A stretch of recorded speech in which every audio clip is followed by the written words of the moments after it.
establishing the kind of transformation, enabling the kind of transformational action we need to see. Having said that, this particular session will be, sorry, we seem to be having some technical difficulties. Apologies.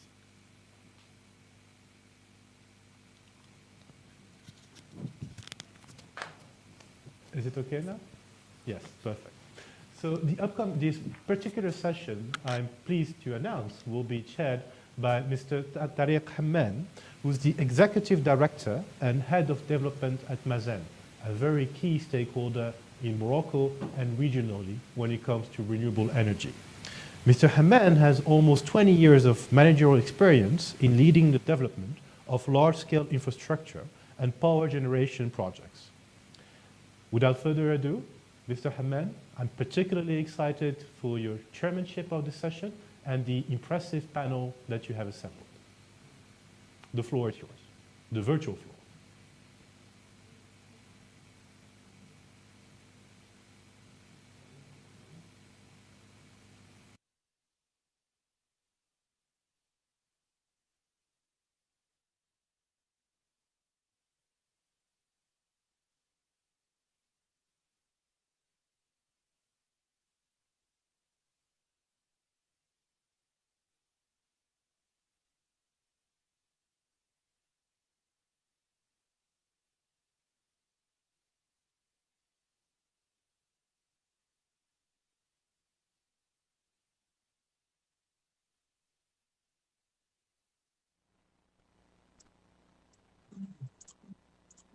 Mr. Mohsin, do you hear me?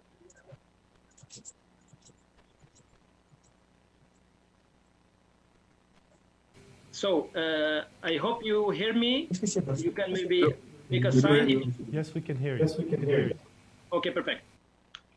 So, welcome to everybody. It's my pleasure to be the moderator of this session.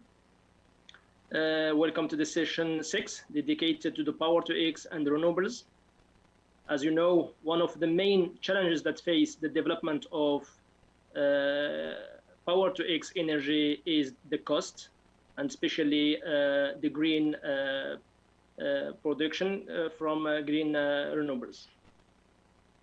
So today we have a panel of distinguished panelists where we are going to discuss this main challenge, which is the cost of production of products from power to X. So this session aims to put the technical challenges of renewable energy under the spotlight. On top of that, it's come to shed light on the cost challenges facing the renewables within the power to X economy. Having said that, it is essential to present ways to optimize the cost of power to X products and units. In addition, it is expected to show how this new industry can position itself against traditional fossil fuels based industries, taking advantage of economies of scale and reducing material price. Last but not least, this session will discuss the potential of coupling power to X and renewables. So for that, we have with us Mr. Paul Van Soon, who is President and CEO of DI. Mr. Van Soon has Mr. Van Soon has been active for more than 14 years in various superior board, executive and operation management position in international energy, grid infrastructure and gas businesses. Based in Munich and Dubai, he is the founding CEO of DII, Desert Energy, which was originally named Desertec and Industry Initiative. This international group of companies aims at paving the way for countries in North Africa and the Middle East to become an emission-free energy powerhouse for their own benefit, but also for the export. We have also with us Mr.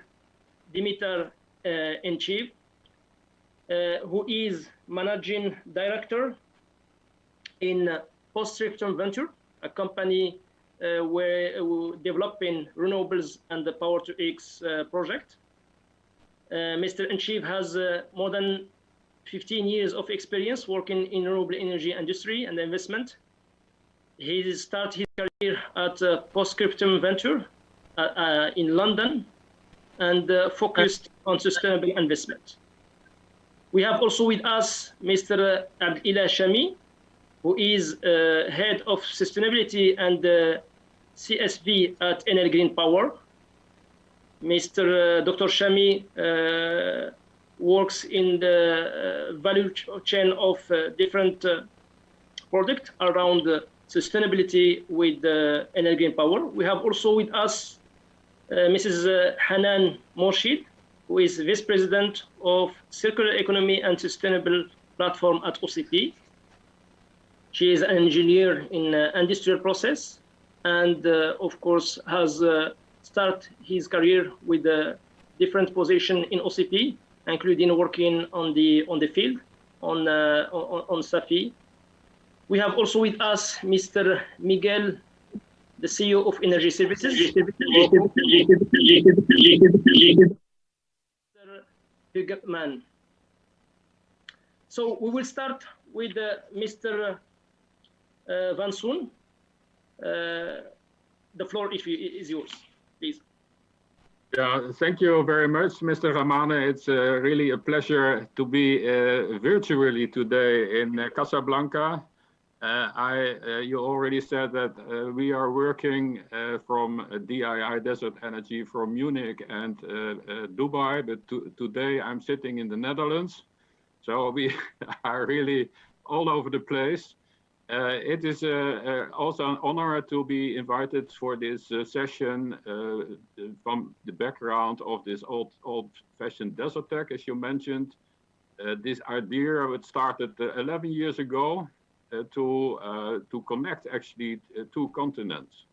And in those days, Morocco was one of the pioneers. And today, we see that Morocco is also a pioneer in PTX and hydrogen, green ammonia, and so on. So this fits very well together. I now hope that I can find the way to go to my sheets. Can you see my presentation?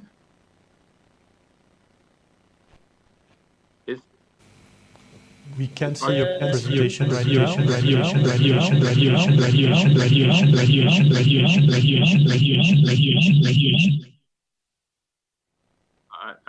I think something went wrong. I asked the organization this morning if we can share my presentation from the organization.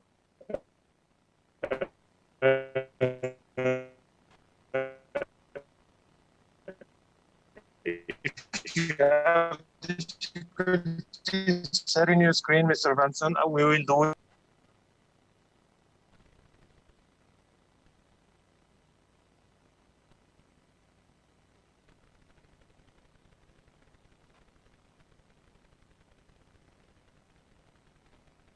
We are sharing your presentation, Mr. Van Soen. You can continue. Yeah, that's very good. So it works. So we can go to the next sheet then.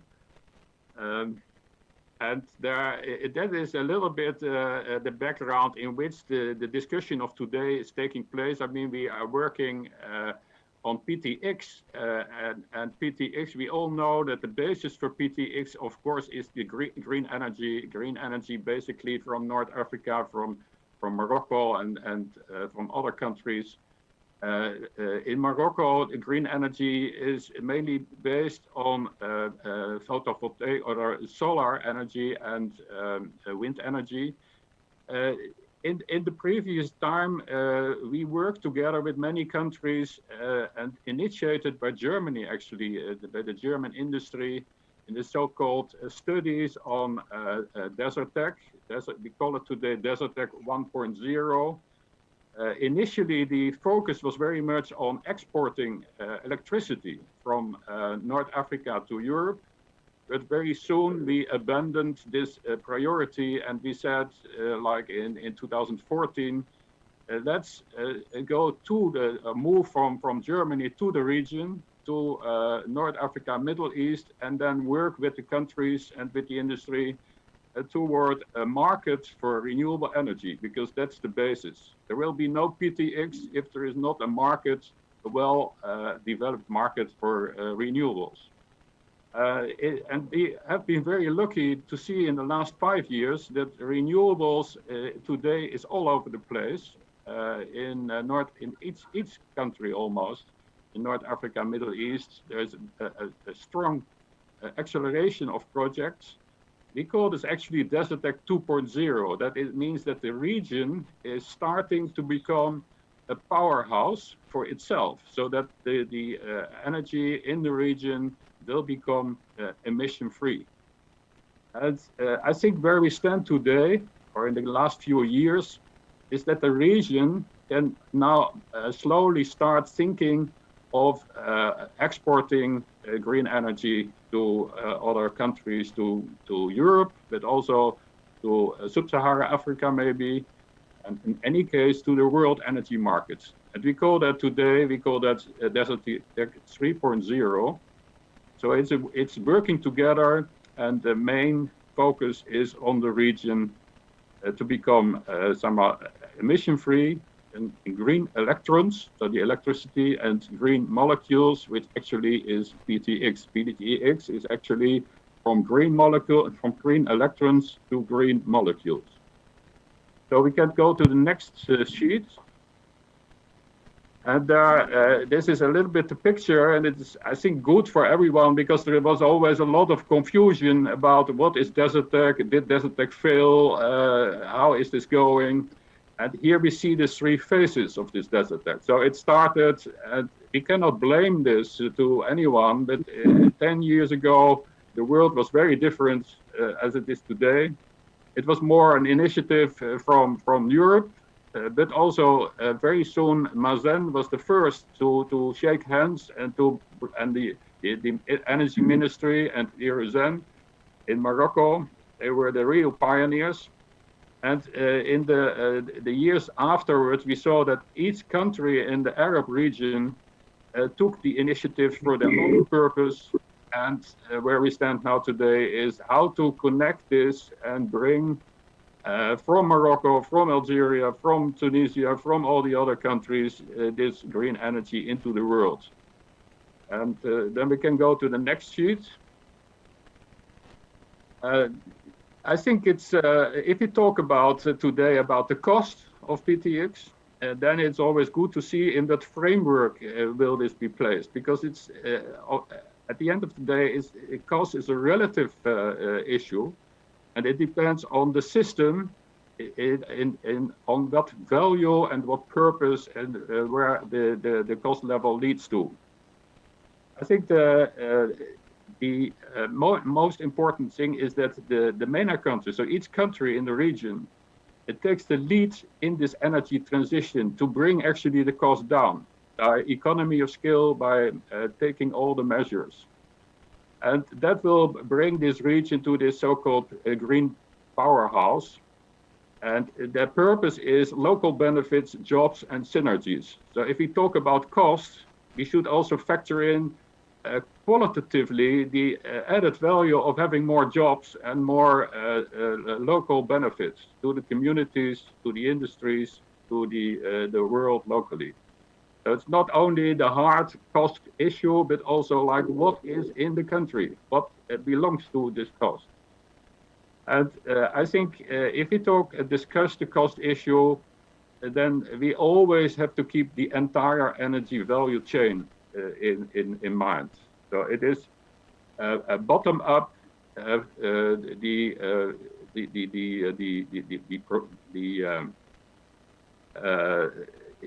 bottom-up approach from the demand, but also the top-down approach from the large generation of energy. So it's about production on one hand and flexible demand on the other hand, and then the role of the conversion from green electrons to green molecules.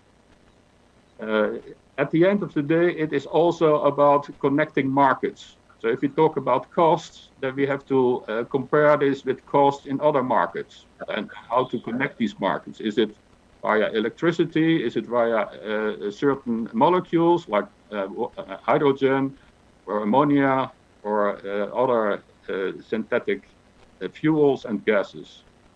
And then last but not least, in this role, in this the value chain is the role of storage. So it will play a very high role if we have to cope with high flexibility or high volatility of demand and production. The role of storage is getting larger, and that is not only storage in the sense of electrical batteries or storage of hydrogen, but also thermal energy storage and hydro energy storage. So the next sheet. And about cost, and we all know these pictures. The good news about the cost is that the production of green hydrogen can be based on solar and wind energy, which gets cheaper every day, especially in Morocco and also in the UAE. We see cost levels of PV approaching 1 cent per kilowatt hour. And wind is also a couple of cents per kilowatt hour. Solar thermal is still larger, but solar thermal is still a part of the game because it is emission-free energy. And if you see the coal and the gas production, that is at a rather high level. It's not competitive anymore, even if we do not factor in emissions. So we can go to the next sheet. And this gives the picture that we all know, and in the whole conference, I'm sure that many speakers are talking on this, and in our session will be also the issue, the learning curve of photovoltaic technology and of battery packs, lithium ion, but also power to X, so electrolyzers, is going down and down and down. And I'm not the one to give here a lot of cost numbers because I have learned in many years, I can say more than 40 years I'm active in the industry, and whatever you tell about cost in the future, it will always be wrong. And even if I give very optimistic figures, it may well be that in 10 years people say you were too pessimistic. What we have also learned from the last 10 years. But about a little bit of figures, I already mentioned that green electricity will cost about something like 1 cent per kilowatt hour in many regions, especially in sun-rich regions. And with 1 cent per kilowatt hour, you may arrive at 80 cents per kilogram of green hydrogen. So just to name a ballpark number, but as I said, this is a perspective in the future. I'm pretty sure about the green electricity because we are already there almost, but about hydrogen a lot has to be done, and that is also part of the discussion of today. So the next sheet, please. This is the sheet about hydrogen itself, the cost of electrolyzers. It is, of course, as I said, depending on the green power price, but also the operating hours and many more factors, actually. And in the green molecules or the PTX value chain are a lot of components, as we said, like storage and transportation, and conversion at the demand side. So the next sheet. This is another way of showing the whole circus on the production side or the generation side on the left, like PV, CSP, wind, hydro. And this is also, of course, competing with the fossils that I'm not showing here because I don't like fossils. Then everything about conversion, from the electrons to the molecules, everything about transmission and transportation, everything about energy storage. And on the demand side will become the most interesting one. It is the electricity demand. We have desalination demands, transportation, transport, e-mobility, and of course the industries, the decarbonizing of the industry on the basis of molecules, on the basis of green hydrogen and related subjects like fertilizers, like we see in Morocco. And I see OCI, for instance, is a pioneer again in using green ammonia and green hydrogen for the fertilizer industry, fertilizer production. But also steel industry is going that way, especially in Germany. Many factories are looking at green hydrogen, and we see many more examples. So important is that this is a balance on the production and the demand side, which fits together, so that the flexibility that is needed is offered at a low cost in the system, and hydrogen or the molecules can offer a great added value to this flexibility. So then the next sheet. Here I want to show you that that many people in Europe are not aware of, especially not in Germany, is that the region made a tremendous step in the direction of green electricity projects, like solar, wind, PV. We are keeping a database of all the projects above 5 megawatts, and we're counting a while ago, and I'm quite sure it's more today. A while ago, it was 1,250 projects in the region on solar and wind. So we see that this region is ready also for this conversion. First of all, ready to become green itself, and then ready also to produce hydrogen. So the next sheet. I want to show again that there is also a lot of,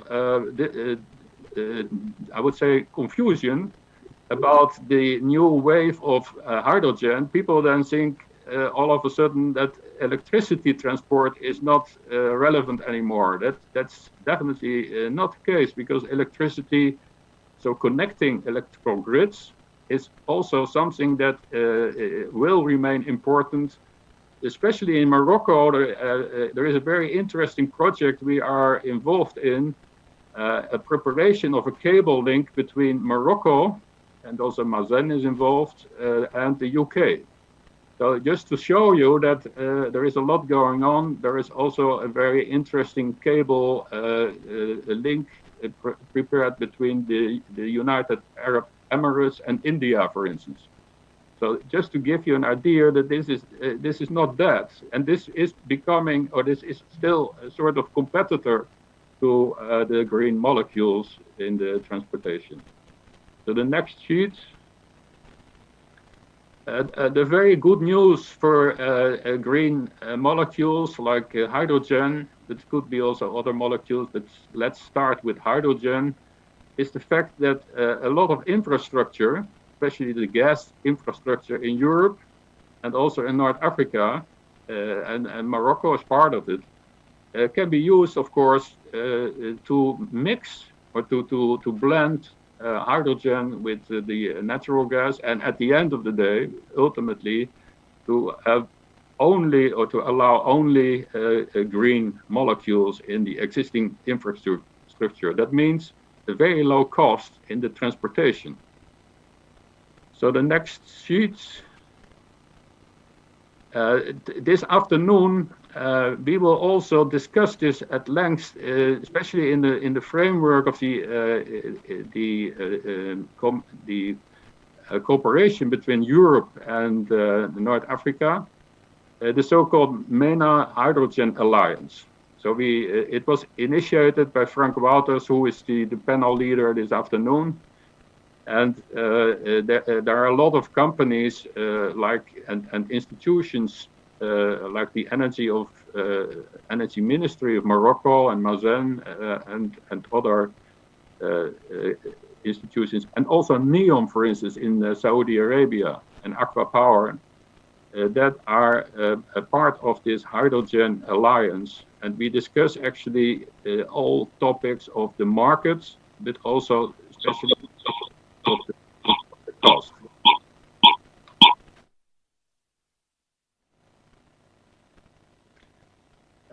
One important tool that we have developed also to keep track of costs and to see what are the cost items and how you can get this learning curve is the so-called hydrogen financial modeling and a toolkit for some of the levelized costs of hydrogen. So I don't go into detail here. It's just to mention this is if there's any interest. This is all for free, by the way. So this cost model can be used to whoever is interested. Then the next sheet. Also, I want, of course, to point at a book that we wrote last year on it said emission-free energy from the deserts. And this is a book that actually explains, first of all, the whole process. How did we get here all together? Also the countries and North Africa, North Europe, and the Middle East. And also that old idea of 10 years ago was maybe crazy, and that's also good to start with a crazy idea. But now it has become reality. So nobody should say that this failed. And Morocco can be proud that Morocco was one of the pioneers. And you see today where Morocco stands. It has the highest degree of green energy built from this solar and wind basis. We are about to translate this into French together also with some partners in North Africa. And we will inform you how to get there. But I can, of course, recommend this book. And there is a lot of discussion in the book about the cost levels and about the price levels of energy. So I would say this is just an appetizer for the discussion. Unfortunately, we are virtually together, and I hope that we can one day be again physically together. Thank you. Thank you very much. Thank you very much, Mr. Vanson, for this great presentation, presenting the state of art in the development of renewable energy and power to X in the region, and also the evolution of the price and what is expected for the future. It's clearly shown that the region of North Africa and MENA in general is one of the great potential in terms of production of renewable energy and, by the way, green hydrogen, and will be clearly positioned as a leader in terms of exporting such green hydrogen power to it. For that, I have a question. What is, in your point of view, the priority? What priority shall be given to green hydrogen in the energy value chain in comparison with the renewables, with storage, grid expansion, and flexibilization of demand? Yeah, I think and that's a very important question that you ask, because we see now a new wave of hydrogen and PTX, which is very important and it's also very necessary. But we all have to be aware that PTX, the basis of PTX is green energy. So the priority, of course, should be with the basics. And but that should not mean that we should not push for green hydrogen or green molecules, but in the right order. Because we see very often discussions where people think, well, we need hydrogen, green hydrogen, but they think this is the only purpose. And the purpose actually is to reduce emissions and to have lower costs. And as you know, at the beginning, in the first phase, we will not reduce emissions by adding hydrogen to the energy value chain. That will come later. And also an important priority is on the demand side to make demand more flexible. I would say the thermal energy should become, when it becomes more flexible, and also electric vehicles and all that desalination, it will help to make more green capacity in the existing system possible. So to your question, I would say the first priority is the focus should be on green energy as such, but do not forget to the pressure on green molecules.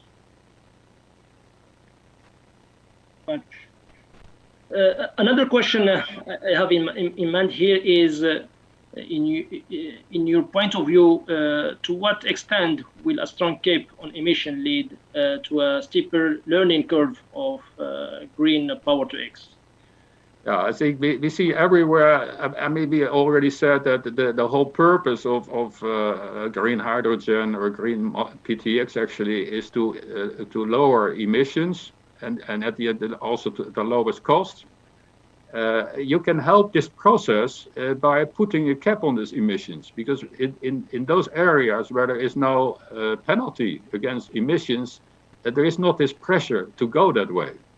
So in that sense, if we see, if we put a very high pressure, even going to penalizing, or in a market way like a cap and trade, if this is a meaningful pressure, then this will put pressure on the development or the innovations of the old technology for PTX. So in that sense, more application or attention to emission reduction will speed up this transition to PTX. And we hope in that field that Europe will be also pushing for that with all the regulation which is expected to be around enhancing this low emission, and that will help to position countries, North Africa and Mid East, to be well positioned in order to address this market. Thank you very much, Mr. Vanson, for this great presentation. And we will now go to the second panelist, Mr. Dimitar Enchiv, who is a managing partner of Post-Scriptum Venture. I personally have the pleasure to meet with you and people from your organization, explaining and also having some great information about the development you are pursuing in Europe, but also in our region, North Africa, and also in Australia. So we would be very happy to hear from you what is the new development and what is expected to be done by your company. Thank you very much. The floor is yours. Thank you, and thank you for the invitation. I hope you can hear me well and you can see my screen. If not, please stop me and let me know. Yeah. It's perfect. We can see you. Excellent. Thanks. So first, a few words about who we are. CWP, which is a subsidiary of Postscriptum, is a developer of large-scale wind and solar projects. We started 15 years ago in Europe, and in the last 10 years, we've gone into Australia, where we've become one of the largest independent developers of renewable energy. We've always been a pioneer, and we've tried to push the envelope. So in Europe, in 2008, when the average wind farm was 50 megawatts, we developed a 600 megawatt project and built it 12 years ago. That is still the largest onshore wind farm in Europe. In Australia, we've done a lot of wind, but we've also done hybrid projects, so combining wind and solar and storage. We've done one of the world's, I think, first and one of the largest base load PPAs from renewable power with the largest bank in Australia. So we've tried to push the envelope a little bit, and we've always tried to be a pioneer, and we are trying to be a pioneer in what we think is the most exciting new field of renewable energy, and that is PTX. And when we talk about PTX, we don't look at it as something like an alternative to renewable energy. We see it as two sides of the same coin.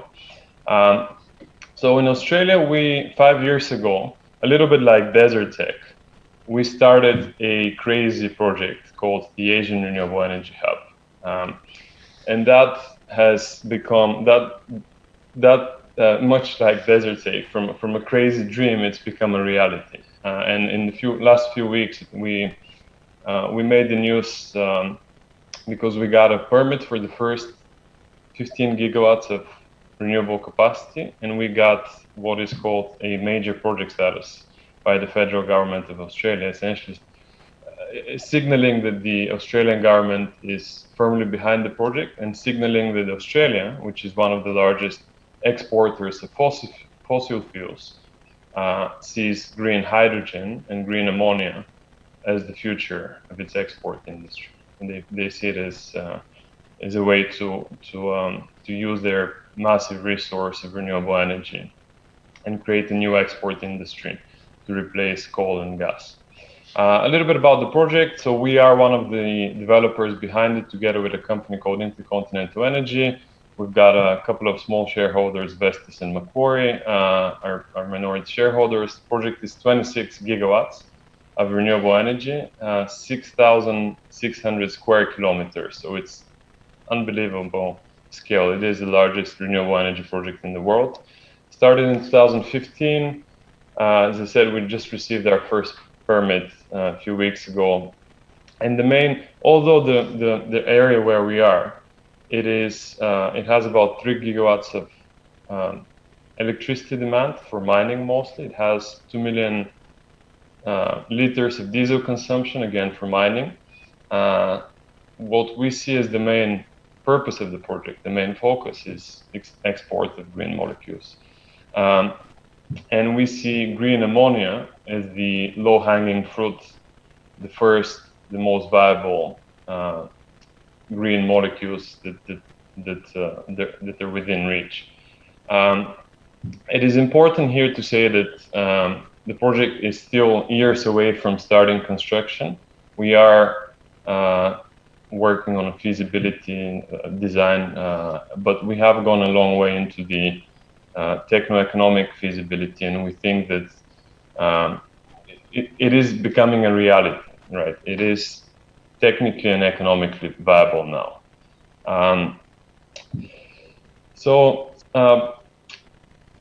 Why do we need projects like that? I mean, this project, it's 26 gigawatts. It's absolutely unbelievable scale. Well, the reason why we need projects like that is because we are aiming to decarbonize the whole global economy.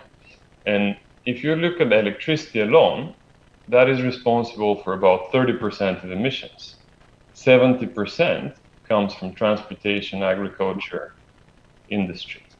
And if you look at the slide I'm showing now, we've already got large economies that have committed to become carbon neutral by 2050, in China's case by 2016. And those economies account for about half the global economy, right? Those countries. The US, with the new administration, I personally expect and hope it will happen next year or within the next few years. That will push the overall kind of decarbonization target to 3/4 of the global economy. And when you talk about decarbonizing the whole global economy, you can't do that with electricity alone, right? You need molecules. You need green molecules. And the scale of the challenge is absolutely phenomenal. This is why when we think about PTX and when we're developing, when we're thinking about projects, we're thinking about these mega scale projects like the one we have in Australia. So it is all about scale. And to illustrate that point, I hope this animation works. So this is your average wind farm, right? 100 megawatts. This is the 600 megawatt Fontanelle project, which we developed in 2008, still the largest onshore wind farm in Europe this year. This is the Asia Renewable Energy Hub, 26 gigawatts. And this, in comparison, is the total green ammonia market we see developing by 2050, right? So it's about 60 projects like ours by 2050 if the world is going to replace the green ammonia or the ammonia demand that we see with green. And how does that break down? We see the fertilizer market, which is going to grow obviously as more people need more food. We see, according to DNVGL,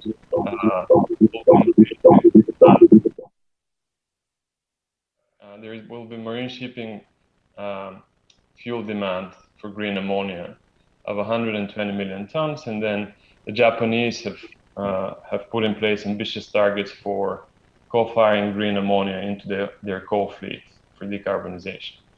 So it's a massive number. You need 1,500 gigawatts. This is gigawatts with a G of renewables to decarbonize just these three markets that I'm talking about, and that accounts for 4% of global emissions.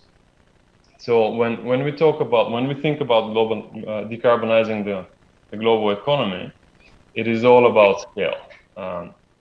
So this is also the way to get to a lower cost, and this is what my next slide is going to talk about. So this is our vision, and our vision is quickly becoming a reality. But this is our vision for the cost of green ammonia. Again, we see a lot of other uses for green hydrogen, but we are focused on green ammonia because it is the low-hanging fruit, the easiest, most within reach green molecule for an export project like ours. So what does this slide say? We think that green ammonia cost of $350 to $400 per ton is within reach. This is not today, this is 5 years from now, but it is within reach, more or less, with today's technology and cost curves. Half of it comes from the electricity. This is our simulation for a combined large scale. So when you run the numbers, half of the cost of the ammonia comes from the electricity. This is not surprising, obviously. It is power to X after all. And these are based on assumptions, again, of a hybrid of wind and solar. Then about a quarter comes from the hydrogen plant, the electrolysis, and then another quarter comes from the ammonia plant and all the accompanying infrastructure. So what's important here is two things. One, electricity, the cost of electricity matters. And then the second thing is, if you have a small reduction in the cost of electricity by $2,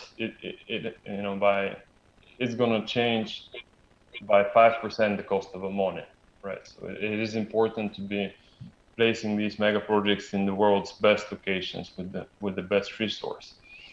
But the other thing that is really important for us, and this is why we chose the site in Australia where we chose it, is that half of your cost comes from the amortization of your downstream, your electrolyzers and your ammonia plant. And that means that in order to get to these numbers, in order to get to the lowest cost of ammonia, you need both wind and solar, because you need to be able to have a high utilization rate, right? In Australia, we've got wind and solar that are very complementary. The wind is at night, the solar is during the day, so we get to a 70+% capacity factor, combined capacity factor. If you're only powering your downstream, your ammonia and electrolysis with solar, and you don't have access to the grid, this cost here, the downstream cost, hydrogen and ammonia, it effectively doubles because you're using your very expensive downstream half as much. So key value drivers. Scale, it matters a lot, especially when you talk about ammonia. A world scale ammonia plant is 2 million tons per year.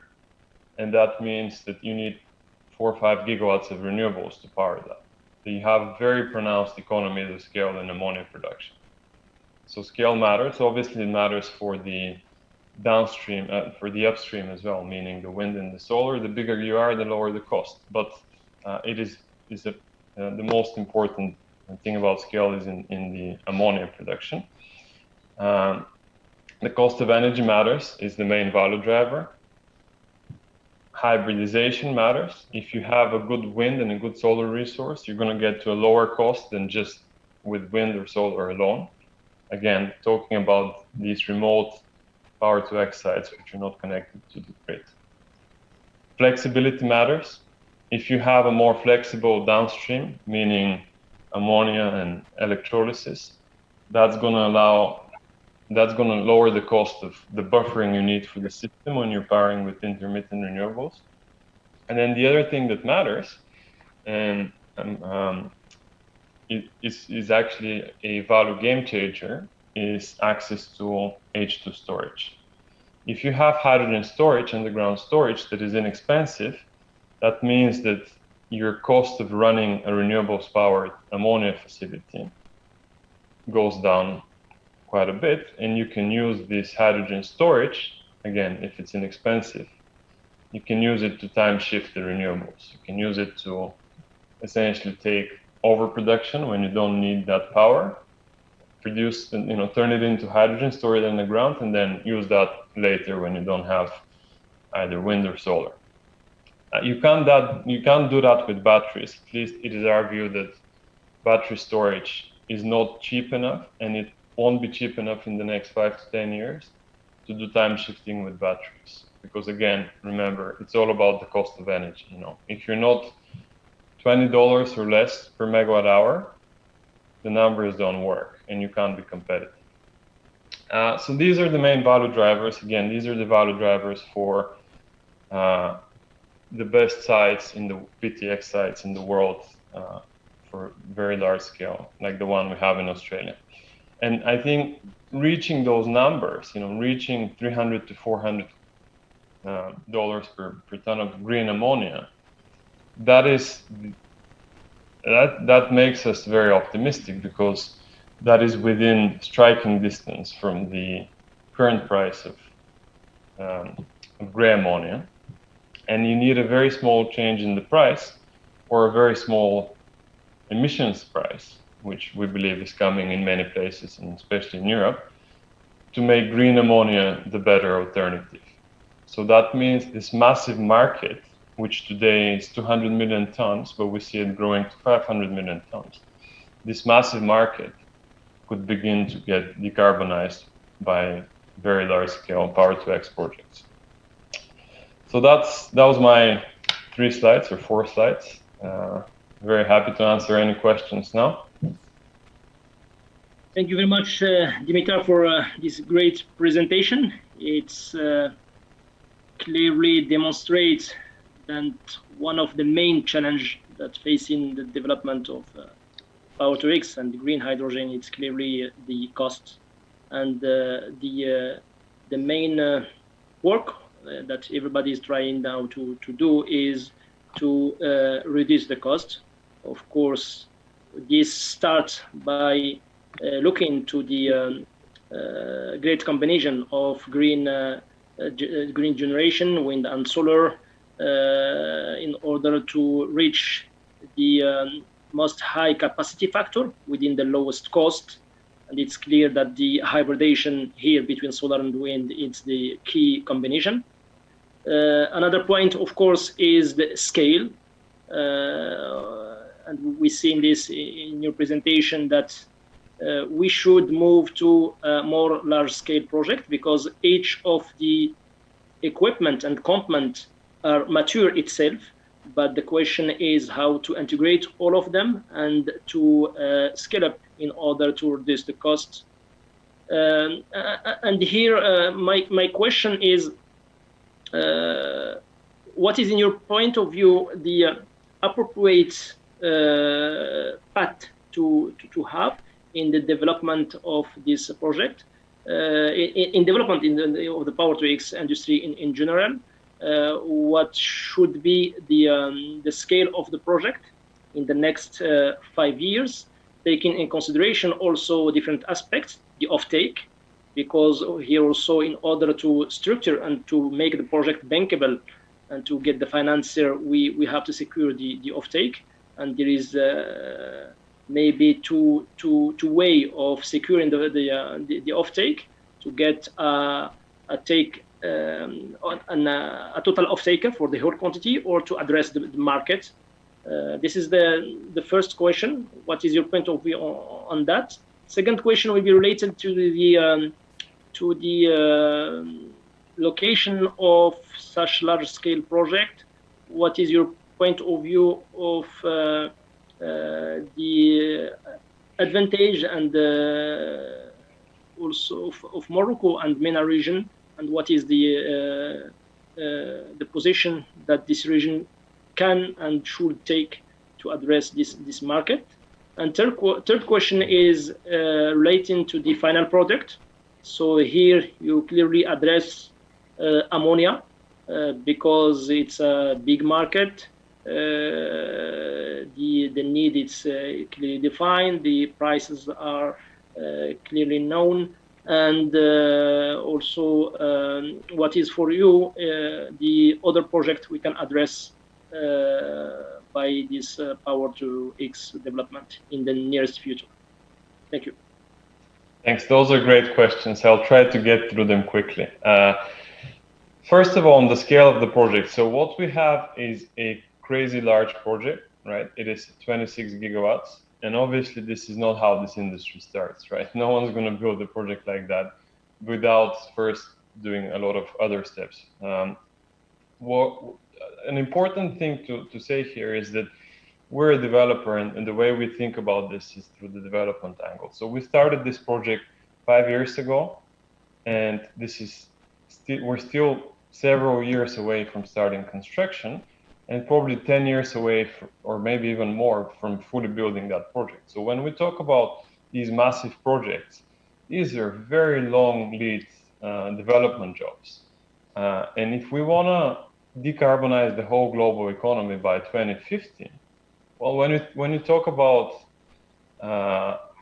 changing a paradigm shift in the whole global infrastructure, changing the whole global infrastructure, well, 2050 is tomorrow morning, right? You can't get there if you don't start now and if you don't think big. So, our project is going to be producing green ammonia at full scale in 2030, and we started 5 years ago. So we think that the short answer to your question is you have to do both, right? You have to start planning the big projects. You have to start developing the big projects. But absolutely what companies, pioneers like OCP are doing, for example, with the smaller projects, with the pilots, proving the concept, the issue from another angle, I think this is absolutely necessary as well. So the answer is both, right? You're going to have, the world needs a lot of projects, small and big, and it's going to be a journey that is going to have a lot of both. On the location, Morocco, I mean, as you very well know, and this is the reason why we know each other personally, we are very keen on Morocco. I think Morocco has one of the best natural advantages for doing large-scale PTX projects. It has very strong wind conditions and very, very good solar resource. So that means that Morocco is uniquely positioned to make very low-cost green hydrogen and green ammonia on the one hand. And then on the other hand, you have OCP, which is one of the largest consumers of ammonia in the world. So I think Morocco is probably uniquely positioned to lead the green ammonia revolution and to have major impact on the world in that regard. And of course, North Africa has a lot of similar characteristics as well, but I think Morocco is probably ahead of the curve on that one. And the strength of its institutions and the local players there is also, it is one of the pioneers in the PTX game. And the final question was on the final product, right? So we see green ammonia as the kind of the first thing to come. You need to start from somewhere, and you need to have a viable economic case to start building this. And then the other thing that we see that is within striking distance, economically speaking, is green steel. So we are in the Pilbara of an area in Western Australia, which is the largest exporter of iron ore in the world, and we are working on green steel manufacturing as well, using the green hydrogen. So these are the two things that we see, again, talking about large-scale PTX projects where you need to export something, right? These are the two things that we see as coming first, as being viable first. Now, you have a whole lot of different business models on PTX, right? You can make hydrogen locally and inject it into a gas network. You can make other things like methanol or aviation fuel, whatever, locally, with grid-connected electrolyzers, and that's a different business model. And I'm not saying that it's one or the other, right? The world is going to need a lot of different PTX business models and technologies. But for large-scale export-oriented PTX projects, we think that green ammonia and green steel are the first to come. Hope that answered the questions. Thank you very much. Thank you, Mitan. We are now going to move to the third panelist, Mr. Abdel Shami, who is the head of sustainability and CSV at Enel Green Power Morocco. Mr. Shami, the floor is yours. Thank you so much, Tarek. It's a pleasure being with you today. So I try to share my screen. Let me know if you see it, please. Perfect. So first of all, thank you so much for, I will say, raising up this hot topic about hydrogen, and also being among these distinguished panelists for the day. The topic for Enel as well is one of the most important topics around the elements that we are trying to achieve with our best. Just few elements about Enel Green Power, worldwide speaking, the renewable energy branch of the group Enel, with a whole 32 countries, more than 8,000 workers.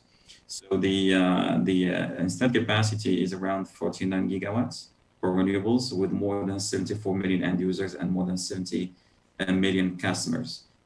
Just to give a quick size of worldwide business of Enel Green Power and mostly around renewables. But then for more specifically about Morocco, we are here from a few years ago, since 2016, when we started working on the integrated wind program launched by ONIA at that time and the Minister of Energy. And we were awarded with our partner Nareva Holding and Siemens Gamesa the first public tender for the 850. Our presence is all over the country, and we already started with the first project of wind energy in country that will be commissioned by end of 2020. Those projects are mostly under a PPA contract with ONIA for 20 years. We are also in Morocco very active on the, I will say, free market under the law 1309, and we are having in the pipe more than 500 megawatts projects under development, with one of them well advanced and authorized under the law 1309 in the region of Gelmin, with a capacity of 80 megawatts. So technically, it's a project on the final steps to start the construction, inshallah. But we're also working to, I will say, prepare for the middle voltage market very soon. So going back, Tarek, and our distinguished panelists to the topic today about hydrogen. Enel, as I said before, and Green Power are given high level importance. And just to briefly going through steps to share and discuss together about the hydrogen along the lines for this summary, the markets we saw with the colleagues, the market, how it is today. I think it's not an issue of market, but it's mostly how the existing, I will say, business models will answer the need in the market in terms of how the offer will be sized in order to follow the trend of the market at the time and also the cost. So we'll be briefly also looking at Europe, how the push is going in that side, and how in our organization as Enel and Global Power Generation taking the lead in some areas in that regard. So briefly starting with the hydrogen, I know very well that everyone here knows very well, but sometimes refreshing minds helps a lot to get back in a very good point of the discussion. The annual hydrogen production consumes more than 205 billion cubic meters of natural gas and more than 107 million tons of coal, and also is responsible of more than 830 million tons of daily emissions, comparable to Indonesia and the UK combined. So that is alerting a little bit that there is an issue about climate change and also the responsibility of any business models that will come in on using hydrogen to be more and more green hydrogen to respond to the existing demand. So around 17 million tons a year of dedicated hydrogen I produce it today, just to take this snapshot on it, 76% from natural gas, 22% from coal, and 2% from electricity only. So just putting in place that there is a need, and I will say increased need for a certification of the origin of the hydrogen, more and more important by different markets. And for sure, we will see in a few slides how things will be moving through this market. Kind of rainbow explaining a little bit the code colors of the source of production of the hydrogen. Left side is mainly about the classical sources for the natural gas, oil, and coal, but then the other ones are mostly coming from future low or no carbon means of hydrogen production using electrolyzer from renewables, natural gas, but combined with carbon capture and electrolyzers from nuclear energy as well. The market, as I said before, it's not a problem of size of the market, but it's mostly how the answer to the markets from the existing business models will be done in order to follow the two elements of being green, sustainable, but at the same time having an acceptable cost and sustainability. So the hydrogen demand has tripled since 1975 and is expected to rise in the future. Around more than 70 million tons of hydrogen per year is used today in pure form, mostly from oil, mining, and ammonium manufacture for fertilizers. A further 42 million tons of hydrogen is used in industry without prior separation from other gases. So we see that there is an increased trend over the years, and there is also huge consumption from the industrial side. So we see exactly how the market is sized in a way of sizing a little bit the demand, but at the same time, how in upstream the industries to produce, I would say, specific offer should be following that trend in a very smart way.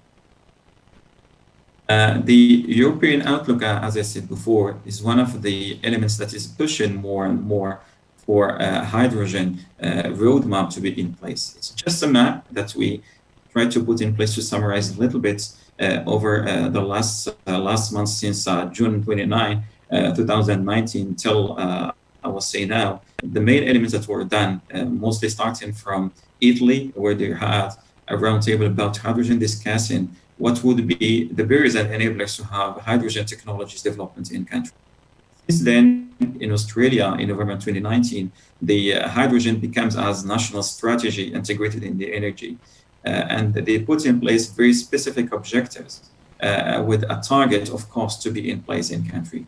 Germany as well took the lead in that regard in June 2020 by having national hydrogen strategy and put in place that hydrogen could be a leader and establish Germany in this market as one of the leaders with specific targets of having 5 gigawatts by 2030 and more 5 gigawatts by 2035 with a dedicated budget of around 7 billion euros at national level, but also collecting by leveraging effect more than 2 billion at national level.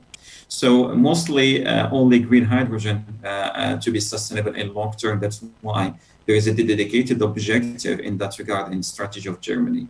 Portugal in July 2020 followed the same trend by putting in place a leading approach in reducing natural gas imports, but put in place a dedicated budget of 0.9 billion euros to, I will say, push the investment in a positive way and the developers of project to work in that regard, with a dedicated target of more than 2.1 gigawatts by 2030. France, same with the recovery plan, followed by the COVID-19 situation, put in place a hydrogen and decarbonized strategy with a target of 6.5 gigawatts by 2030 and a budget of 7.2 billion by 2030. Same thing for Spain, putting in place a hydrogen roadmap to become a producer and exporter with a target of 4 gigawatts by 2030 and a dedicated budget of almost 9 billion euros planned investments from private sector. Chile, same thing, as a country very active in renewable energies, put in place a clear strategy to launch a public consultation how to produce the cheapest green hydrogen by 2030 and become having an objective one of the top 3 exporters worldwide of hydrogen by 2040, with a dedicated budget of 40 million euros to achieve that target and a targeted price of $1.5 per kilogram of green hydrogen by 2030. So it clearly shows the way that this momentum, it's not only at Europe, it's international. Not, I would say, missing Morocco and decision that were, I would say, done by the minister, by Mazen, and also by all the stakeholders in Morocco shows clearly that the budget is in country in place, the will is in place, the roadmap is already done, and Morocco is also following and leading in a way this kind of roadmap for the hydrogen. So in Enel Green Power, we started taking, I would say, this into our business with a campaign of communication, internationally speaking, with a narrative about hydrogen, first of all, in Brussels to have the European Union coverage. And then our CEO shared an official letter with the policy makers and almost some very active think tanks and associations. And some of the results of that is that had a kind of, I would say, return back in terms of feedbacks, positive ones, that shows the way for Enel by September 2020. And we became a member of the Clean Hydrogen Alliance and decided to join the Association of Hydrogen in Europe to show exactly that we are fully committed to integrate hydrogen as one of our business lines inside the business model we do have in place. So the main focus of Enel is mostly, as we said before, once we discussed the market segments still that we are targeting the industrial segments with a specific focus on power to chemicals, about decarbonization of the feedstock. We spoke this morning and the day before mostly about hydrogen for ammonia, about refineries, methanol and steel. So there are many I would say ways of hydrogen to be used in the industrial sector, and also the power to heat, which is also one of the most, I would say, segments that can be absorbing a lot the focus of our business model. Transport is not far away, but it needs a bit of time, but it is not in very short term. Rather, it is in buildings and the power are different business models that are considered by others, but just sharing with you our main focus, which is still industry as the main focus, and then with a lower one on additional segments like power to electrofuels and power to mobility. The business model, as I said before, is targeting a hybridization solution expected to generate a greater value through an equation which is making a kind of hybrid renewable energy system plus hydrogen with a clear value proposition around competitive, full decarbonized offer. But for sure, we said that before, we are facing an issue of climate change, increased CO2 emissions. Any business model should be first responsible, sustainable, and fully decarbonized in order to follow the trend of that market in a very smart way by building renewable energy sources, electricity, and green hydrogen supply. Targeted customers are mostly around the market that is designed in the pipe that we saw before, and the technologies, that is the points that normally colleagues start talking about, but I'm raising it again, about the electrolyzing our suppliers in market that will help a lot in terms of providing innovative solutions with very competitive costs. So the main value drivers will still the renewable energy plant optimization and most saving that could be done on the CapEx and the OpEx systems from the synergies with existing renewable energy plants.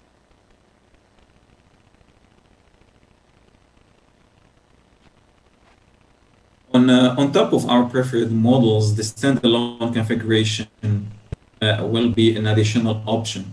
But mostly the co-located options and standalone are the best options that can be done. And many of the colleagues in their presentation shows similar examples, but just to share with the audience as well, some of the existing technological solutions, I will say a combined electrolyzer with the storage solutions on site with a renewable energy platform in order to have a green electricity and then feed in the electrolyzer process to have a green hydrogen to supply a market at the end of the line. The standalone can be another solution, but then there is also another way to make the combination within the market, and it's also doable and feasible from a business model configuration standpoint. The Enel Green Power focus, I'll say geographically speaking, we are already having in the pipe specific projects in the US, in Chile, in Spain, Italy, and that's to share with you that we are having more than 14 countries who are developing right now hydrogen projects in the advanced level. Morocco and South Africa are really our targeted short-term also areas of activity in the hydrogen hot topic. So that's really important to raise and to share with you and also with the audience, because we know that there is a great momentum in Morocco around hydrogen, very active activities on the renewable energy sector. So there is a clear, I would say, opportunities to work together with the Morocco institutions and also industrial players in order to win together in that regard of putting in place pilots for hydrogen and very active in the industrials. Our vision on hydrogen and the electrification offers the cheapest and simplest route to decarbonize large portion of total final energy users. But hydrogen best use can be and should be complementing the electrification. There is no competition in that regard. We have to achieve a decarbonized offer in those sectors. The hydrogen needs to be, in our opinion, 100% renewable electricity energized, because it's really important to achieve the objective of green hydrogen and also help a lot in terms of having a hydrogen business model that fully integrates our strategy in terms of, I will say, combining renewable energies electrification, supporting also the new customers to reach their decarbonized targets. And I think that's one of the elements that helps not only in country to help industries to be competitive in terms of costs, but we all know that there is also additional barriers to markets. And I'm just sharing one of them, which is the carbon border adjustment that is prepared by Europe, and many others will be coming in the near future. And we have to be aware of that. I think it's all from my side, Tarek, and I will be very happy to answer your question.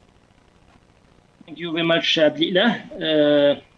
I think due to the limitation of time, we will come back later on the question. So I propose to go now with Hanan Morshidi, Senior Vice President of Sustainability Platform and Circular Economy at OCP Group. Hanan, the floor is yours, please. Thank you very much, Mr. Haman. Thank you very much. Hello, everybody. Very happy and honored to be part of this very high-level panel and sharing this very insightful discussion. I'm trying to share my screen.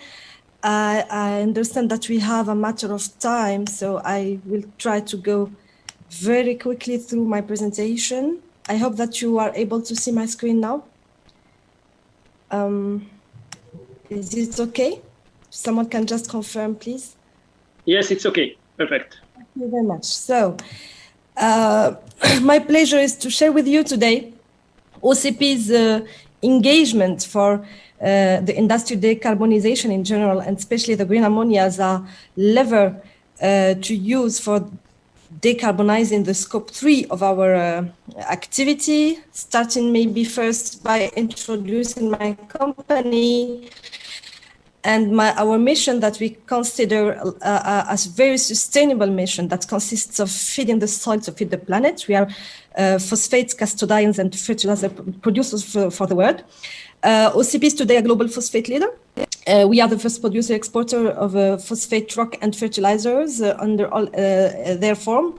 We have 31% of the global market share, and we conducted a very ambitious industrial program to double our capacity of mining capacity and triple our fertilizer production capacity in less than 10 years.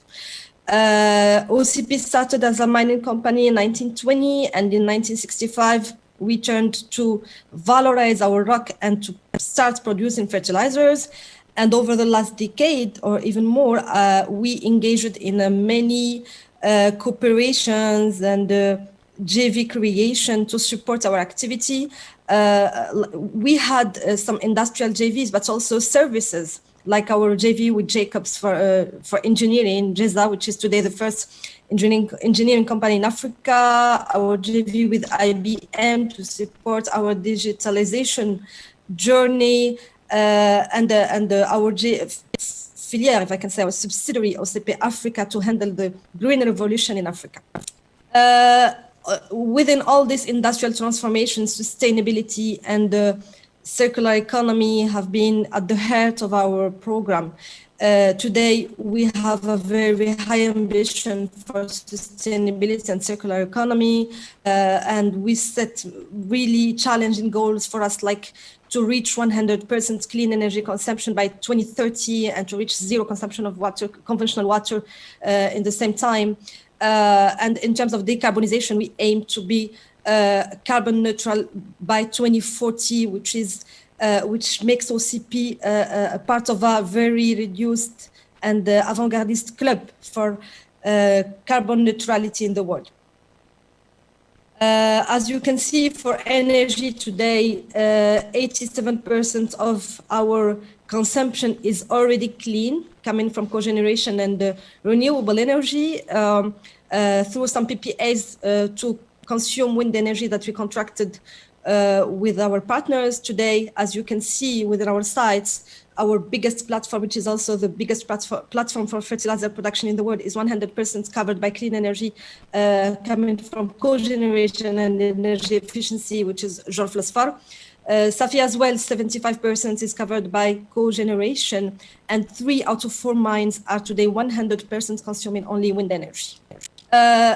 Now, we also work on a very high ambition, as I said, to achieve our neutrality by 2040, with a lot of projects ongoing for CO2 capture technology prospection, improving cogeneration and energy recovery, starting a solar program for our own consumption with some studies for solar power plants construction, carbon farming, marine reclamation, afforestation, green mobility, and last but not least, green ammonia as a real lever that we rely on to complete this neutrality ambition by 2040.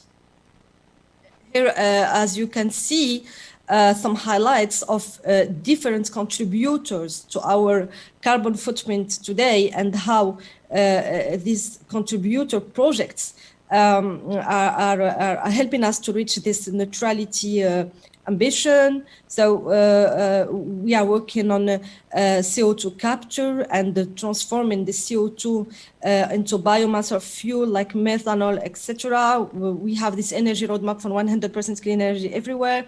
We work on solar drying and thermal technology to substitute our fossil fuels consumption in our sites. Green mobility, and all these projects are coming to improve and reduce or offset our direct and indirect emissions related to scope 1 and 3. But green ammonia is a really specific project because green ammonia is helping us to decarbonize our scope 3 or what we call our supply chain scope. Because OCP today does not produce green ammonia. We are the first importer of ammonia in the world. So we don't have an internal ammonia production, but because we are aware of all the CO2 coming from this ammonia production and our indirect responsibility on this entrant to our process. So we are working very hardly to improve the technologies and to adapt them to reach this green ammonia or ammonia decarbonization process. So we started by thinking about the most valuable and reliable way to decarbonize, and we found out that all the components are actually mature, because today energy is becoming cheaper, green energy technology productions are really improving every day. Electrolysis exists already all over the world. There are lots of technologies for electrolysis that are already proven. Haber-Bosch process is well known and mastered around the world, but the combination of all this is quite difficult, because what is the optimum, what is the best technology that fits with this challenge of energy intermittency that will be in the inlet of this process?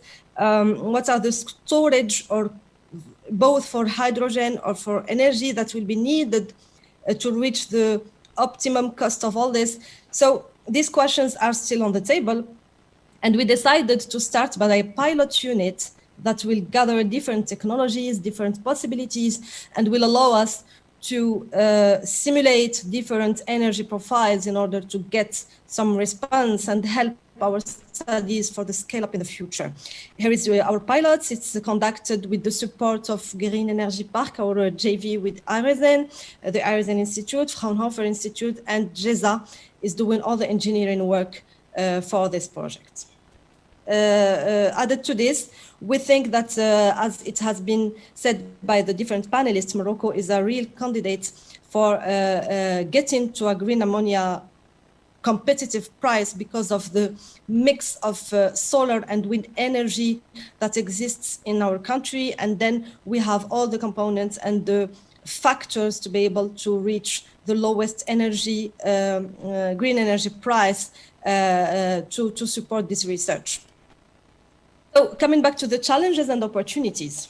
For us, the first challenge, I confirm what all has been done before, is the energy cost, because this green ammonia production and hydrogen in general needs really high energy quantities. We talk about 10 megawatt hour needed for 1 ton of ammonia, and within the cost structure of ammonia production, 80% belongs directly to the energy cost. Plus all the energy costs, we have all the technical challenges highlighted before. Intermittency, we need to figure out what is the best technology that helps to overcome this challenge and to avoid and to fit with this starting and stop, micro-start and stop times that will face this production chain. We need also to work on hydrogen management. What is the optimum storage needed? How to handle the safety of all this, and finally the scale up, because scale up or big scale needs a big footprint, lots of surface, big investments, much challenging security issues. So we need to figure out all this, and the pilot will not be sufficient to respond to all these questions, but the ongoing studies could be fit and could be fed by this the outcomes from the pilot. But there are also some opportunities that we need to integrate about the cost structure, and especially the market demand for decarbonized products and green products, especially in Europe with the European Green Deal, because Europe is aiming today to reach the carbon neutrality by 2050, and there are upcoming taxes that will be applied depending on the carbon factor of each product. So these figures should be integrated in the overall cost analysis and cost expectation regarding ammonia production. For energy costs, it's definitely promising. We've seen the cost of energy been reduced over the last decade. Here is a figure coming from the International Energy Agency that shows the average price of energy, photovoltaic energy and wind electricity over the last years, and the reduction is really promising. Today, the numbers that are announced around the world are much more interesting. We've seen numbers coming from the Middle East, from Portugal, etc., being less than 2 cents per kilowatt hour. And this is the, if I can say, the trigger that is already identified for green ammonia. To reach green ammonia competitive price under $300 or $350, we need to be really lower than $2 per kilowatt hour. However, this is an average cost by date of commissioning. It's not integrating all the transportation costs, all the storage options, all the cost of batteries, all what we need to reach a load factor of 7,000 hours per year, which is the optimum today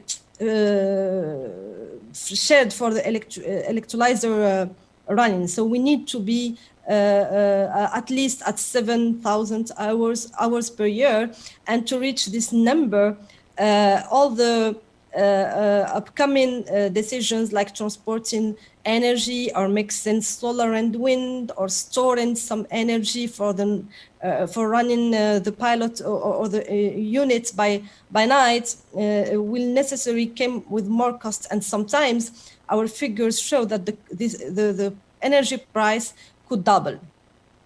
The second question is about the technology option. We are facing today two known technologies, which is the alkaline one and the PEM. The alkaline is a really mature technology for electrolysis, and it's less expensive than the PEM. However, the PEM is showing a real opportunity for cost decrease, for price decrease, and the PEM responds more quickly to renewable intermittency and variation. So thus we decided to test both technologies in our ammonia pilot before the scale-up. Here you have the scope of the pilot. It's a 4 ton per day unit, R&D unit, with 2 megawatts of PEM and 2 megawatts of alkaline electrolysis technology. In the inlet, we will have the possibility to simulate different curves and different profiles of energy. We think that it's a very interesting option because we have many locations within our country with different energy profiles regarding wind and solar. The south is much more served in terms of solar and wind mixed. We have more solar in our mines, but we have more wind across our transformation and industrial units. So this pilot will allow us with a simulation component to simulate the different variations and profiles of these locations and to see how we can use transportation to have the best curve and the most optimized curve for ammonia production. Then we have air separation and the nitrogen storage unit, and we will have also an alkaline electrolyzer, which is a technology ready technology, if I can say, and a PEM technology for 50% of the capacity, and hydrogen storage, and then we will ensure stability for the Haber-Bosch loop. This pilot plant is also constructed with the aim to add future new electrolysis technologies for testing, like the solid oxide technology, for example. Then the work in progress through OCP pilots and studies is aiming to test different technologies, to test ammonia production under intermittent environment, to optimize the power to ammonia supply chain and energy storage, as well as hydrogen storage solutions and safety. And the main question that is raised, not within the pilot, but we are working on through different studies to complete this roadmap. It's how about byproduct valorization? What about the oxygen coming from ammonia production? And is the oxygen valorization in different possibilities within our industrial facilities could really help to improve the ammonia costs? This is the most important question that we are trying to answer today. And for us, this is a trigger that could really change the business economic model for the ammonia production. And thank you. Thank you very much, Hanan, for this great presentation. And we are very happy to say that things are under the appropriate path on the development of this pilot. Now we are going to Mr. Miguel, who is CEO of Energy Services Morocco. Mr. Miguel, the floor is yours. As agreed, I mean, we are, I think, over time. If we can take 5 minutes, please, for the presentation. Thank you very much. Thank you very much. I understand that I have 5 minutes and that we are about 20 minutes late. So I will try to simplify my messages. But thank you for inviting me, and thank you for that very interesting discussion around renewable energy and renewable hydrogen, rather. At ENGIE, I will not go through what we do in hydrogen. Caroline Heidegger, our COO for our hydrogen operation, talked yesterday about what ENGIE does. But one thing, our ambition is to be one of the front runner in the development of renewable hydrogen along the value chain. And we're coming from two worlds, the world of natural gas. We are one of the largest operator of natural gas networks. And we're coming also from the world of renewable energy. We are operating, as you see here, the Tafaya wind farm in Morocco, which is 101 megawatt of capacity. And we're approaching hydrogen with very concrete projects. One example in the Mogalaguena platinum mine with Anglo-American, where we're putting together the first renewable hydrogen chain to supply mining trucks with hydrogen, something that can be replicated in other mining operations, dear Hanan, for example, in Morocco. The challenges, cost is of course the issue. Cost and load factor for renewable energy on the one hand, going to scale on the electrolyzers on the other, and having also a distribution and storage chain which is affordable. I will not go into the third part, which would require another hour or so, but I want to go down to learning rates. What do we need to accomplish to get to affordable green hydrogen? Today, roughly, we are at about $6 per kilogram. We need to get down to about 2.5, 2.6. It's a 60% reduction. About 50% of that will need to come from the electrolyzers investment itself. About 45% will need to come from the reduction in energy costs.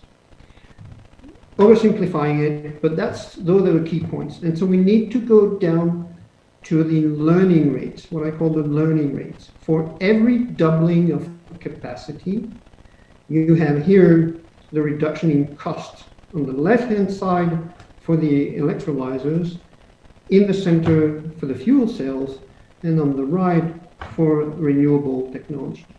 What you can see is that for electrolyzers, every doubling of capacity translates into a 9 to 13% reduction in cost. not bad, not that high, but not bad. For fuel cells, it's between 11 and 17% reduction in cost for every doubling of capacity. And for renewable technology, this is between 35 and 40%, much faster learning rates. And so at ENGIE, we strongly believe that affordable renewable hydrogen is around the corner. The topics today is how to get to scale. And to get to scale, we need to go down those learning curves. So Paul mentioned we can't predict the future. Actually, we are always right on the evolution of cost, but often wrong as to the timing at which we get to those cost levels. And this is essentially because of these learning rates. And so the issue for the industry is to collectively, and for the stakeholders, is to collectively have the right incentive to get to scale.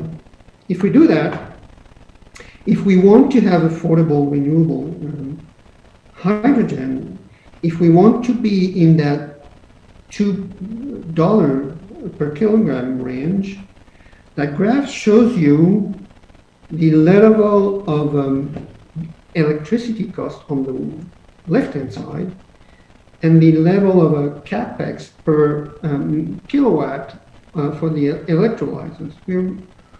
Today, we are in the on the market for the LCOEs of renewable energy. We are for offshore wind, which is one of the higher cost renewable energy, around the $20 to $30 per megawatt hour. We're about there.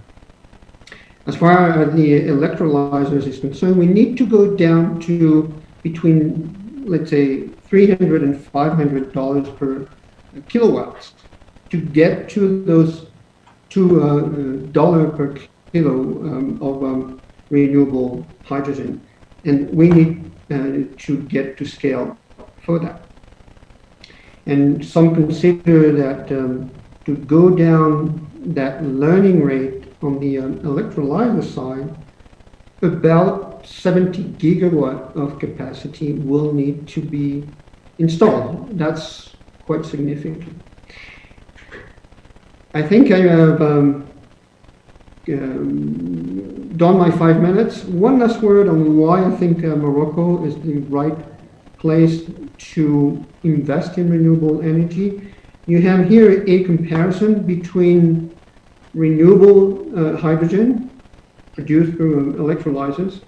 Those are the green bars, and blue hydrogen, the red bars from natural gas without CCS. The top of the green bars are 2020 figures. The bottom ones are 2030 figures. For natural gas, the bottom level of the bar are the 2030 figures, and the top one are the 2020 figures. Why is it increasing in the case of natural gas? Why is it increasing in the case of natural gas? That's because of the cost of CO2, which is increasing.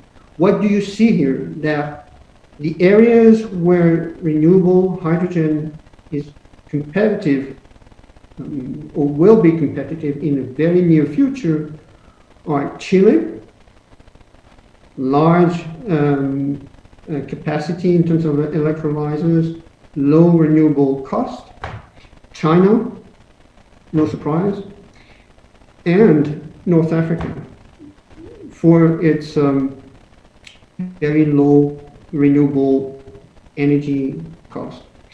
I will finish with that. One area where we will need more time for renewable hydrogen to be competitive with blue hydrogen is Europe. And so, again, to finish on that, I'm a strong believer, and we're a strong believer at ENGIE, that Morocco has a role to play, North Africa in general, but Morocco has a role to play because of its access to affordable energy in the route to affordable renewable hydrogen. And a joint venture between Morocco and Europe might be the answer to accelerate access to affordable green hydrogen. Thank you with that. Thank you very much, Mr. Miguel, for this great presentation. And we fully confirm that Morocco is and should play a role of pioneer on this field, taking advantage all what you said, the great resources in terms of wind, solar, the infrastructure that exists, and the interconnection with Europe for both electrical interconnections, but also gas interconnections. And I am very happy now to conclude this session and to present Mr. Higman, which is our last intervenant in this session. Mr. Higman is the initiator and co-founder and vice chairman of the African Hydrogen Partnership, AHP, as well as the director of HIPOA. The AHP is actually the only continent-wide African umbrella association solely dedicated to development of green hydrogen and also all around green hydrogen based chemical fuel cell technology, and also developing opportunities, business opportunities in Africa around this subject. This item is incorporated in Mauritius and non-aligned countries, ideally for building connectivity relationship across the entire continent, but also with North Africa and also different Arabic countries. So thank you very much also, Mr. Higman. The floor is yours. Yeah, good morning, everyone. My name is Sigurd Higman. I'm the vice chairman and co-founder of the African Hydrogen Partnership. Thank you very much for giving me the opportunity to speak here at this fine event today. So since only a few minutes are left, I jump right in, and please let me share my monitor with you.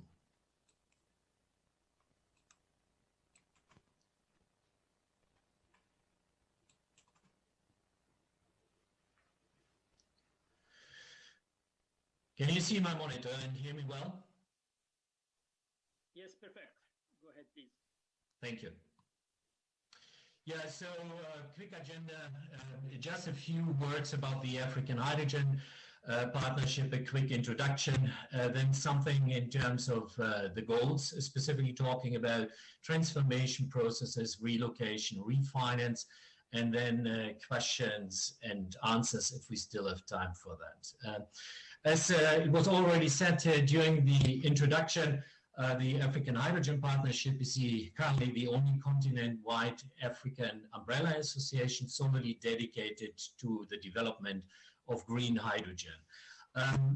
We specifically focus on the green technology because we believe that in general, Africa has a tremendous potential for developing green technology.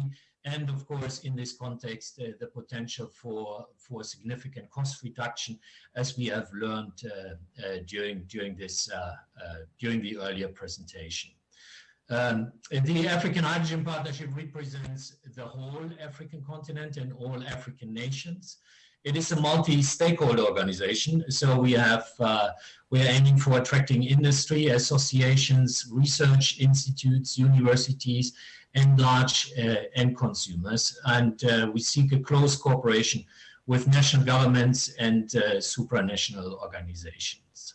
The African Hydrogen Partnership has been successfully incorporated in Mauritius last month. Mauritius is, of course, as a well-known fact, one of the most business-friendly countries worldwide. But what is equally important, it's a non-aligned country. And so it's really good for building constructive relationships across the entire continent and bringing the Arabic North and Sub-Saharan African countries together. And we hope that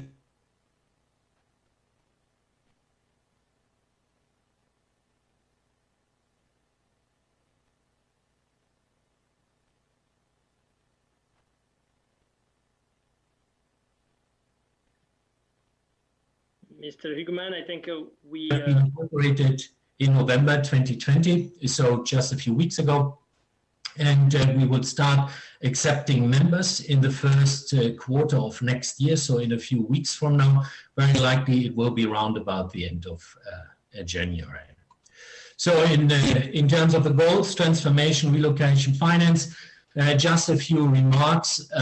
We are really focusing on economically and commercially feasible programs.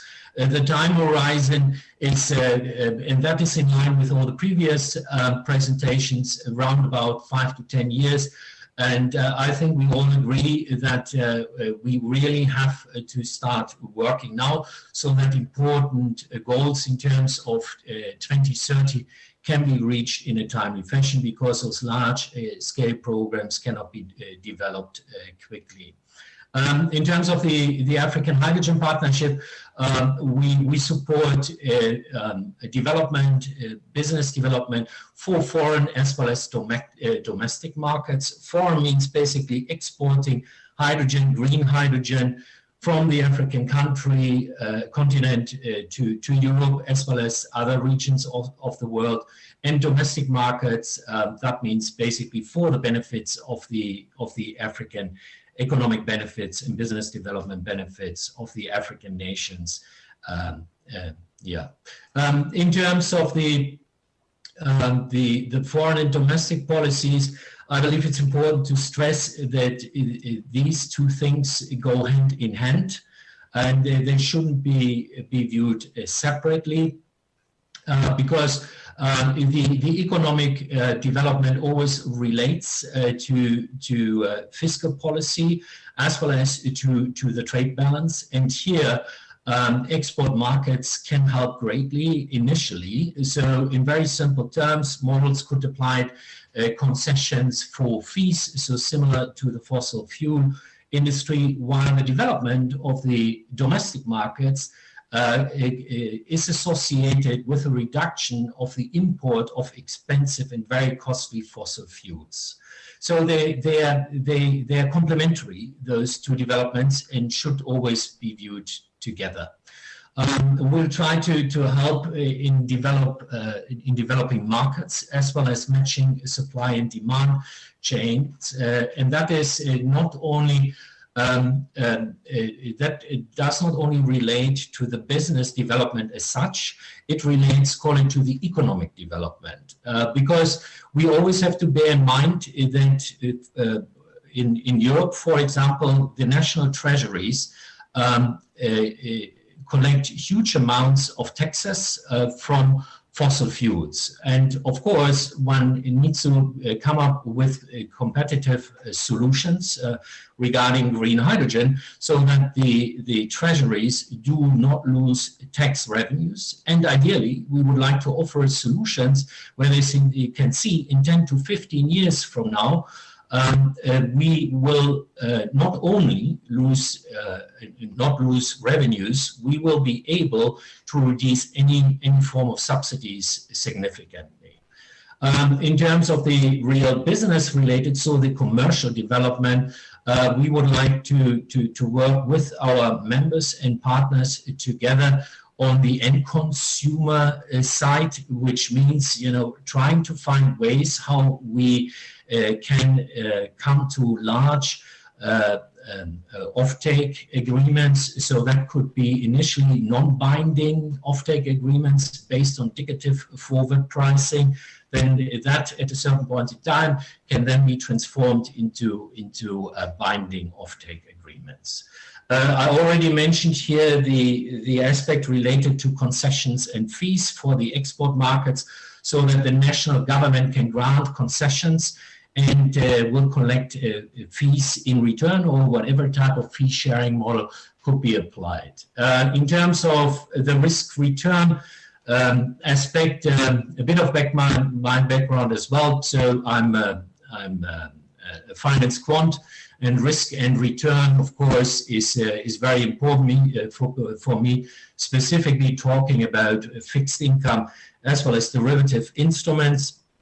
So the country risks need to be diversified. And here Africa has to offer great opportunities as well, because we have to bear in mind that large end consumers in foreign markets will be reluctant signing offtake agreements based on a hydrogen source that only is domiciled in one country, right? And here the cooperation as well, collaboration amongst or with various African nations together can help greatly.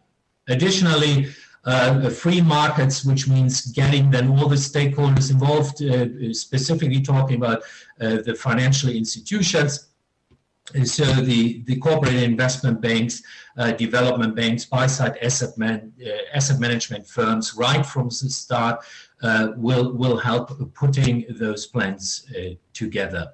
And that then is a joint combined approach, and I believe that this is a good way forward if we, Africa as a whole, all nations there work closely together.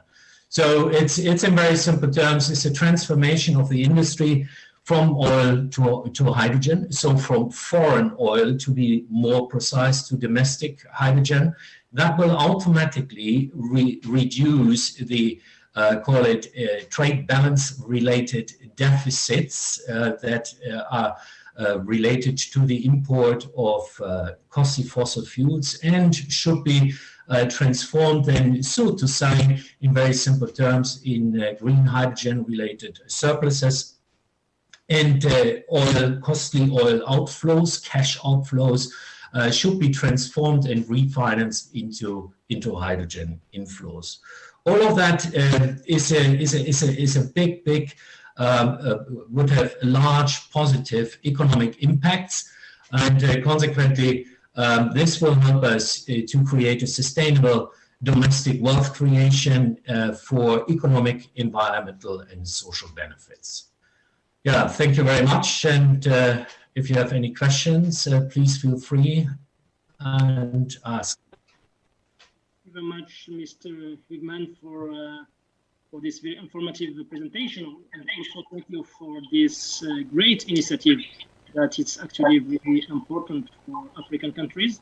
I think we need such kind of initiative and organization in order to support the development of this field and to support this shift from carbon industry into free carbon industry. Actually, we can ask many questions, but due to we already are 55 minutes over the time. So I have only one question, actually, how we can become a member of this organization? What is the process? Yeah, so as I already said, very likely we will open up the organization for new members in January. So I expect end of January, beginning of February, around that time. Then we make all the information available online, and we will share then this information with our with the members on our contact list, as well as all sorts of other organizations. So we'll make it public. If you then have any questions, we'll help you then accordingly. In terms of the setup, please allow me to mention important aspects as well. We have worked together with the world leading legal advisors as well as corporate lawyers in Mauritius. I mean, they're well-known names. You would know them, but for reasons of confidentiality, I do not want to mention that here on the call. And we are going to comply in terms of external rules, contractual agreements, as well as our own internal rules to the highest standards. Yeah. So we have very strict compliance rules in place, and for that reason, we are only accepting organizations and no individuals as members. Perfect. Thank you very much. I think we can now conclude this session. Unfortunately, we don't have enough time to ask all the questions we want to address. But thanks to all panelists for this great presentation. I think it's clearly shown here that we are, the world now is committed in order to develop and reduce the the carbon foot. And I think that hydrogen and the power to X industry is clearly identified as one of the main industry and main technology that can support to achieve this goal. It's clearly shown also that the main challenge now is cost, how to reduce the cost of the generation of all hydrogen and all products around power to X. And it's clearly also defined that the generation of electricity is the key factor, which represent more than 70% of the cost of the hydrogen and the main of the product that can be produced from hydrogen. And here I think that Morocco is clearly defined as one of the leader on that field, and we can be clearly positioned as a leader in the development of the power to X industry, taking advantage of what we've seen before. So thanks of all for this great session. We hope to meet with you in the nearest future physically, and stay safe. It's quite hard time with the coronavirus now. I think we should take care, stay safe until we can get the vaccine, because I think this is the only exit from this situation. Thanks again, take care, and hope to see you soon. Thank you. Thank you. Thank you. Bye-bye. Bye. Thank you very much for a most fascinating session. We heard about crazy ideas becoming realities on the ground, and that reminded me of a quote from Albert Einstein, who once said that creativity is intelligence having fun.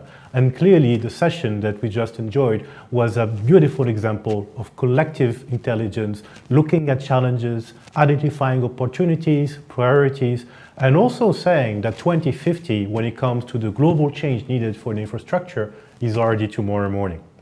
We'll be connecting again in about 20 minutes, if I'm not mistaken, about 20 minutes, more or less. Yeah, about 20 minutes to discuss the next session of our panel. And the next session, we will be looking at an international benchmark when it comes to power to X deployment. Thank you very much for your attention. It's always a pleasure to hear our friends at Mazen, OCP, and from all over the world discussing fascinating issues. And talk to you soon. Thank you.